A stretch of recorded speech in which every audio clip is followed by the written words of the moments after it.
নামাজে সেজদায় চোখ বন্ধ রাখলে কি হতে পারে, কি ঘটতে পারে, কি পরিণতি হতে পারে? আমরা অনেকেই নামাজের সেজদায় চোখ বন্ধ রাখি। এটি আসলে আমাদের জন্য ভালো না ক্ষতি, এটি আমাদের জানতে হবে। নবী সাল্লাল্লাহু আলাইহি ওয়াসাল্লাম 532 নম্বর হাদিস সহিহ আল বুখারীতে বলেন, শোনো, তোমাদের মধ্যে কেউ যেন সেজদায় তার বাহুদয় যেন কুকুরের মতো না বিছিয়ে দেয়। অর্থাৎ এইভাবে অনেকে আমরা আছি, এইভাবে সেজদা দেই না।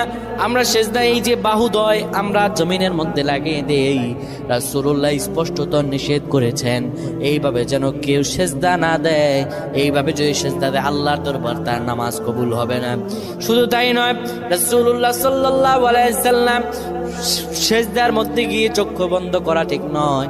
যারা চক্ষু বন্ধ করবে হয়তো মনের ভিতরে কোনো ফাহশা থাকলে সেটা দেখা যেতে পারে, কিংবা চক্ষু যদি বন্ধ করে রাখে তার এখানে কি আছে, সেজদার মধ্যে গিয়ে কি দেখতে পায় না দেখতে পায়